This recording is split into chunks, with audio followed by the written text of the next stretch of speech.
Okay, welcome everybody back to another podcast of Leading from Home. So, Phil, Madeleine, welcome back. We had a week off last week with holidays and everything like that, but today we are focusing on life after COVID. So, in today's episode, we're going to be sharing some our own habits, stories, or focus areas of what we learned during COVID lockdown that we're going to bring into the transition period of life after COVID, and then open up to you and Phil, Madeleine, Phil, about the lessons that you've been experiencing and the pulse of your teams, and Phil to advise about how we can manage this challenges, opportunities into those. So, first of all, how are you both? How things been into lockdown opening up? Phil, I'll start with you. Thanks very much, Shaun. It's been a good week, thanks. Well, a good couple of weeks, as you say. It's a couple of weeks since we last talked. Staying fit. Got a major change to my working from home office, which I want to share with you a little bit later on today. But yeah, life's good here. Thank you. Madeleine, how's things with you? Well, it is, thank you. Life is good and I'm happy to be back. Gives a lot of energy here, and I really like the topic for today. I think it's highly relevant. That is something that we are starting to discuss within my team. So looking forward to today. Thanks. Perfect. And just, I suppose, just picking up our backgrounds, because talking about, transitioning that in the season of weather we are approaching over here in Europe, summertime. And I think this wasn't a planned, synchronization of backgrounds, but when we started today's podcast, we all got our holiday spots by the sound of things in our backgrounds. And I think that's where, I suppose, one of the first things I want to talk about is where your mind's at in terms of transitioning towards, post-COVID, and what's the purpose of your background, and where are you both looking at the moment? Madeleine, where are you, and what's your purpose of the background today? Well, first of all, I think it's really funny because we came on, all of us, with these backgrounds. It's kind of the vacation dreams, and I think that we are all there where we want to be, but can't go at the moment. In my background, you can see Singa, which is 1.5 hours away from Stockholm, and is the summer residence of my husband's family. But we can obviously not go there right now. But that is where my dreams are, and where I really wish that we could go sometime soon. Exactly. And I suppose before I get to you, Phil, that's the same thing for me. That one thing that, I was speaking about is how difficult, how draining this whole period has been for everybody. And when I thought about it, what's a motivating theme to have in my background today for this podcast to share with you guys as well as the listeners, that is the holidays, in terms of the dream of a beach. Here I've got the south of France, where we spend every summer holidays over with our family. And to me, the best thing is, when you hit the holidays, is the smell of the beach, running, exercise, swimming, ice cream with the kids. And that's what I'm looking for the most in terms of this sort of post-COVID, is I just want to go on holidays. I just want to hit the beach. Let alone get out of the house. And so yeah, and Phil, you got a holiday here as well, I'm guessing. Well, that's right. As I shared with you a couple of weeks ago, I've been learning Welsh to make my stays in North Wales, where this photograph was taken, as pleasant as possible. This is a lovely little mountain just at the back of Porthmadog, where we would love to be right now. But at the moment, there's just no movement, no travel into the region, and so it just remains a wonderful image and a hope that before the end of the year that we'll be able to actually get over there again and enjoy one of the most beautiful parts of the UK. Yeah, and I think that's where I suppose want us to focus on today, about transitioning towards away from the from COVID-19, in terms of what does it mean for us sort of going forward, but also not just holidays, but also us as at work. And that's where we say leading from home. And so I like to, I suppose, bring it across the table in terms of what is something meaningful or sort of important to each of you that you've done, that you've learned by having a COVID-19 imposed upon you, and then something you discover that you're actually going to carry into the post-COVID-19 is it a successful habit, or something which is going to stick. And I'll just kick things off in terms of something which I've really enjoyed and probably wouldn't have done if I wasn't for COVID was I'm actually, I've enrolled in a high performance program, which is run by a company called Hinster. And for those who and look, I'll put it in the notes after this, but Hinster, they run and renowned for like training high performance athletes like in Formula One and business executives and teams, which are a company based in Finland. But what got me sort of triggered for why I wanted to do this was that their focus of their program is about holistic health. And that's where they look at the impacts of, sleep, nutrition, biomechanics, stress, and all those things like a wheel. And that wheel needs to spin around if all those things are in balance. And then with the COVID-19, a lot of things in my life are out of balance in terms of stress and with work, and wasn't spending time with my fitness. And I wanted to get all those things to be synced up as a foundation. So I basically said, well, if I'm going to spend 6 or 7 months lockdown, let's do something which is going to improve my my health and get these habits tuned in, because everything's suffering. So I enrolled myself in it, and I'm almost 2 months in, and the impact is remarkable. Whereas at the moment we're focusing on sleep and getting nutrition, which I've been getting sort of 4 hours sleep a night during work, but now that the impact of sleep is so important, that many of you may know, but the fact of mental memory, recovering from sports has a massive detriment if you don't get enough sleep, as in 7 or plus hours. So I'm 3 hours per night below my level that I should be getting, but at the same time I want to perform high in sport and function highly at work. So all these things already, just 2 months in, is having a massive impact for me in terms of just getting this wheel to me synced up. So with post-COVID, I'm a stronger high performer, more balanced for family, sport, and for work. So to me, it's just trying to invest in that time to do something, new habits, which is going to benefit me afterwards. So that's something which I'm doing, and I'll send a link to people that, if it's benefiting for them, I highly recommend it. Different programs for businesses or teams, but that's my massive motivation, which I'm going to well and truly do after COVID and implement these habits, because it's so important to get this balance in your life, particularly with sport and work, which the saying goes, live to work, not what's the saying? Work to live, not live to work. And that's where I want to switch that completely around, because of my main focus has been work, but now I want to have this time to be more in sport and inspire my kids to be into sport rather than a guy stuck around the computer. So Phil, what's okay, that's full habit of transitioning for you?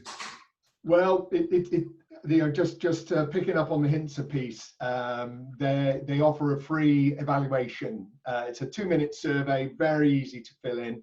And the one thing that they highlighted as a real negative of mine was that I was spending far too much time sitting down in this working from home situation. So, I have now got a situation where I have a desk that goes up and down, and Fantastic. This is making a wonderful difference. I don't want to go down too far, because then you'd see the shorts. But well, it is Friday and it is warming up, so I'm glad you're wearing shorts. True enough. But actually, a sit-stand desk has been a transformational thing. I only regret that I didn't get it years before. It's a Swedish product. You guys will be delighted to know. Probably called the Flutter. It's probably how you would describe it. But it works, and it's been transformative in terms of giving me more energy and just enjoying being in the office a whole lot more. So most of the time I now spend standing up. And the difference between the 20 hours or so a week, 20-30 hours I was sitting down before, 20-30 hours now standing up. Yeah. 1 week, what a difference. Yeah. So but welcome to the club. I've been using a stand-up desk for a number of years, and luckily us in the Nordics, most of our companies, Madeleine and I can both say that as a default, each desk is a removable up and down desk. So a lot of people do it, and the benefit for those who haven't tried it, as you say, Phil, is the amount of energy you get, and also you don't get sore backs and this crouching with the shoulders and the stress. You're right. But there's so much studies that shows you the the detriments of sitting down for like 6, 7, 8 hours per day, in terms of, just disease, all those things, but mental productivity. So, and the benefits of standing up. So you're going to reap those benefits. And for those, Phil, I hope that people get inspired by the leap of new habits that you're going to instill. Yeah, I'm the one getting inspired of what you're saying, Phil, because I've been thinking about buying one of those desks for a long time, and COVID kind of accelerated that one. And now when you're talking so warmly about it, I feel that this is something that I should have done a long time ago. Exactly. And Madeleine, what's your either habit or sort of commitment that you've learned from during COVID to carry through the transition period to you're going to keep in terms of a lesson or a learned? I think connecting to what you said, Shaun, about the balance, the work-life balance, and I think what is important in life and what is not important in life, that has become more crucial for me and much more clear. And I think sorting that out in many ways. Just one example is that I this week have made a change in my life in terms of that. Every day, it's a small change, but every day I pick one meeting that is a walk and talk meeting. That I get out and just have a short catch a breath of air and just stretch my legs.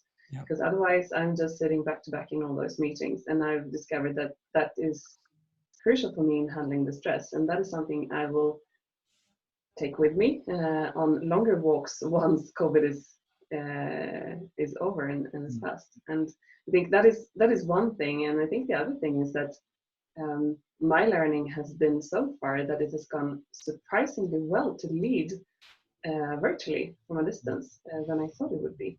And getting the team together, and you just have to lead in new different ways. You have to be curious and dare to try and dare to fail, I would say. So taking that one with me, going to the post-COVID would probably be that I will change my way of working, in that I might not come into the office every day. I might actually work from home a few days a week, because it's the presence that counts, right? Exactly. And then you made actually a really good point you made there, Madeleine, about being curious and also experimenting. And I think for those who speaking of experimentation, there was an article for those who read it of Harvard Review. The latest one was about creating a culture of experimentation, and I think this is no better time to do it in terms of, like Phil with the stand-up desk, and as you say, Madeleine, walk and talk meetings. Mix things up, experiment. Like, it's not just about something you do in the office. Do it in your own life with your own teams, because as I say, experiment. It can create new things. There could be bad things, but at least you're trying to mix things up, as opposed to, oh, this is not going to work, or that's, oh, this is too dangerous. So I think the best thing is use this time, like I say, for us to learn new things, experiment with new things, and to get feedback from your team and your manager or your colleagues. What's working, what's not working, what's something you can try, because this is the best time to do it. And I think also, by adding on that, where I live, our company is global, so we have colleagues not only in Stockholm but in other places. And I think keep on having these virtual coffee meetings, keep on having these virtual afterworks, because it's really the glue in the team. And have that afterwards as well, because just because you reside somewhere else doesn't mean that you have to be left out in these social sessions. Exactly. Phil, when we start talking about culture, because I know it's a big thing which you teach about in your coaching with your clients, when we transition towards out of COVID, how can teams and managers encourage a more experimentation, open type of environments, rather than going back to this default old way of doing things pre-COVID? Yeah, it's a good point, Shaun. I mean, I think culture does play an important part, and the countries that we're here, whether it's Australia, Sweden, or the UK, where I'm based, we're relatively individualistic cultures. Operating independently, translating into working from home. These are not difficult things for us from a cultural perspective, as much as we enjoy other people's company. But for some cultures, and I've got a lot of friends in India, a culture that is very much more group oriented. That the desire to work together is, and go back into an office is not just, it's a cultural piece as well. And I think we're going to have to keep this very, very much in our minds that, when we say, oh no, you can work from home, it's okay, you don't have to go back to the office. For some of us in individualistic cultures, great, hurrah. But for others, actually, they really miss their office because they miss their colleagues. That's the way they work. Yeah. Well, that's something. Unless I'll ask the question to both of you. I'll start with you, Madeleine, with your team. How is, as we're approaching, the transitioning out post-COVID, what's the pulse of your team in terms of is there a willingness of people that they want to keep on working from home certain days a week, or are they looking forward to going back into the office? And just basically, how's the sentiment amongst the team in terms of fear or looking forward? I think building upon what Phil just said, I can recognize a lot in that, because I would say that all of us are missing the social parts. Yeah. But most of us have realized, including my team members, that the work-life balance in that picking up kids, having that kind of balance works a lot much better when you actually work a few days from home, and taking away that negative stress, I think is something that we all will take with us. So I think for me as a leader will probably be, I think, to see, okay, so how can we get the team together at least a few days a week, and then some days a week just let people work from home and reduce the stress level and ensure that you can get the work-life balance to fit more properly. Yeah. But I think that all of us are craving these coffee talks, and also where you can solve things so easily. You just see people and you just go by them and have a chat. That is something that I hear from everyone that everyone are missing. Yeah. And Phil, how do you, be in the middle of the employee and the manager, how do you accommodate, a leader that needs to keep the company's mission on track, or targets and, things like efficiency and productivity versus, as Madeleine said, if the employees are experiencing, hey, this is great working from home certain days a week, and I like this sort of environment that I've created for myself, to not to disrupt them by saying, no, you can't do this anymore, it's back to normal. How do you find the halfway point, or what's your advice to people like Madeleine that need to accommodate, but at the same time keep the company's mind in full force? Well, I mean, as Madeleine knows, that she's measured by her results, and she and her team are going to stand or fall by the success of what they were expected to deliver. And I think, leaders like Madeleine, I know, when they concentrate on their outcomes and they concentrate on the results, actually, then they get a lot less stressed about how those results are being achieved. I think a point that you made, Madeleine, which I loved, was you can see a situation in the future post-COVID where the team will probably choose to be in the office on a particular day simply for the pleasure of being in each other's company. Recognizing that whilst from a productivity point of view, ironically, being in the office is probably far less productive than working from your home office, where you can get things done in a fraction of the time. Yeah. The win will be the social side, the intimacy, the trust building, and the spontaneous communication, which you just talked about, Madeleine, is so difficult to reproduce in a remote environment. So I can see days appearing in the future ways of working, which will be with people together, much less structure. So it won't be full of meetings. It will be full of the coffees, the connects, the spontaneity, which goes back to your point earlier, Shaun, about the creativity, because that, we can be creative remotely, but we can be really creative when we're face to face. Yeah. So a question, I suppose, start with you, Phil. What's your recommendation in terms of, could this be a good time for companies or leaders like Madeleine to do a reset in terms of how they can run their team now that we've had an experiment of working from home, technology there, it works, like the Zooms and the Google Hangouts, versus, you know, a manager that goes back to the old ways, but it's, let's try to tweak a few things. How do you go to the balance between, creating that stability versus, hey, this is a whole new place we can start from scratch with a new way of working? How do you go about that? Okay, I want to just start this session with a bit of a note of caution and a bit of a somber reflection. I was talking to one of my clients yesterday about a guy he knows who's in hospital with a pulmonary embolism, and it is almost certain that the pulmonary embolism was caused as a result of the guy from sitting awkwardly for hours and hours and hours on the wrong type of chair with the wrong type of desk at home.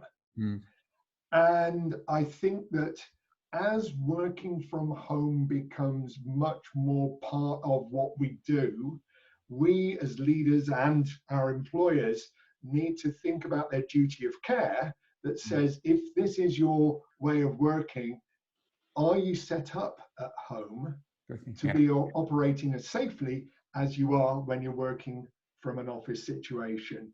And I think that, you know, that example just suddenly reminded me that I think we as leaders need to keep in mind, you know, do we have a duty of care for our employees? Have we, you know, even ask that basic question, you know, have you got the right chair? Have you got the right table? You know, are you taking frequent breaks? Are you drinking enough? You know, all of these things that, if you like, would happen in an office environment, we need to consider as leaders and employers in this post-COVID world. Yeah. And just quickly before I go to you, Madeleine, that's a really good point, Phil. And I actually read an article last week which talks about Atlassian, you know, the big company, Australian company, of course, funny enough, which they give their employees $750, I think, US dollars to spend towards, as you say, Phil, office furniture at home. So, you know, a good chair, a good desk, or to do a yoga class, which I thought is a really magnificent thing in terms of, you know, while we can't support you in the office, put this towards something which can make your home environment, as you say, preventing rather than wait for like the doctor's bill and say, oh, I've got this and got that. So really being proactive, which I think is excellent. Madeleine, but how do you see things in terms of, you know, transitioning for your team and regarding having a complete reset versus, you know, keeping things as they are, but just tweaking things as people have given feedback and what Phil's been saying? I honestly don't think that we will ever be able to go back to exactly the same as we worked before Corona. I think this has fundamentally changed whether we want it or not. So we need to find a good and sustainable way. And I think we've gotten so many good findings and insights here. So what I want to do is to when we can start transition, have this team talk within our team to see how can we work together, what is suitable for us, what works, and then create the journey together. Because I'm sure that we'll start initially, and then some things will work and other things we need to change, and just be open to that. But I'm quite convinced that there is nothing going back to the way it was before. Yeah.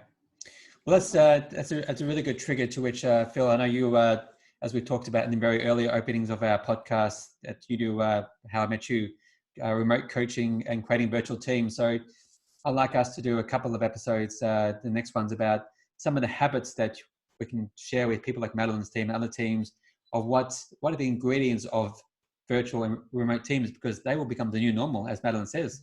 For sure. So that's something which I'd like to bring in, because I see we are almost running out of time.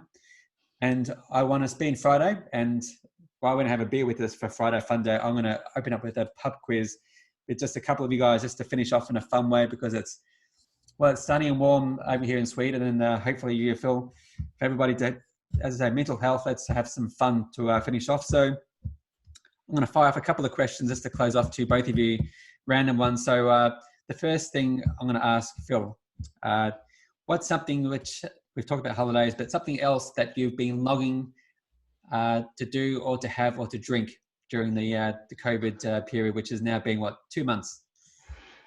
9 weeks minus 6 hours. Not that I've been counting. It's going back to the pub and meeting my friends and drinking a pint of freshly poured real ale. Fantastic. And Madeleine, likewise, what's something that you've been absolutely longing for during this time? But that's as simple as just a normal after work with friends, sitting down, having a glass outside somewhere. That's what I long for. Yeah. Well, Phil, I'm going to almost piggyback on you, but I'm going to go a step further in terms of being here in Sweden.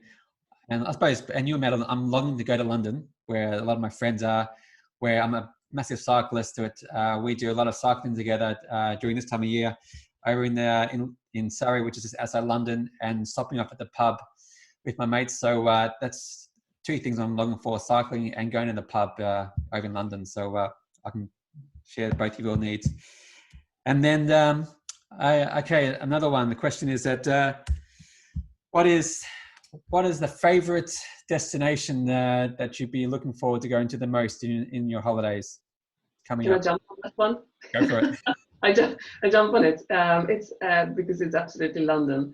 I have promised my son, who turned 8 this spring, to go to London, just me and him. And I went there with his bigger sister 2 years ago when she turned 8. So he has been looking forward to this for 2 years. And now as everybody else, I had hotels booked, I had the flights booked, and it was of course all cancelled. So that is the first thing I will do when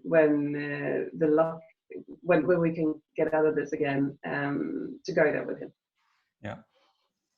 Phil, other than behind you, what's something or holiday destination that you're longing to? You think you're going to jump over? Well, we have plans that are probably going to be scuppered by COVID to go to Lanzarote in the Canary Islands, to our sports complex, Club La Santa. It's where I would want to be through the summer to just take the race, get fit, and prepare for the running season in the autumn. But so if we can get there, that would be great. But it's probably not going to be this year. No. How about you, Shaun? Well, other than London, of course, for me, it's Australia. Seeing, even though Australia is always on top of my list, but particularly now we have not seen family for almost 2 years. The biggest holiday destination is, of course, going back to Australia. So, and like Phil says, when these borders are going to reopen, that's the first place I like to get over to for a holiday with and for my kids to see their grandparents and the whole family. So absolutely well and truly the land and under. Very good. And then one final question. Let's flip it around. What bad habit that has sprung up during the COVID-19 that you guys want to shake off that you've coming to a transition period? Bill? No, I'm not quite sure if I can share it. We'll make one up. But do you think? Oh, sorry. Pick one of your friends has a bad habit that you know that others probably there that as it can relate to that you want to shake off. Yeah, I definitely want my friends to stop doing video conferences in their underwear. That's definitely something I gotta stop. Well, make sure we don't bring them onto the podcast, Phil. So any guests, your friends are off the radar, definitely. Madeleine, any bad habits you're gonna like to bring up? Finish off? I'm just thinking what to choose from, but I think the worst habit that I really need to kick is the one opening the fridge door too often and eating what's in there. That needs to go. Yeah, yeah, snacking is exactly. I'm trying to think of a bad habit that I've picked up on. If anything, I'm trying to create massive habits that to block off the bad habits, like more exercise and well, maybe it's okay, I want to call it a bad habit, but maybe it's saying not become too obsessed with sport and training, given that if I'm sort of thinking that if I don't do sport, I'm going to, like you mentioned, hit the fridge and or grab a beer after work. So I suppose having more of a balanced attitude towards sport rather than being so obsessive about cycling. Maybe that's call it bad, the habit which I need to relax on.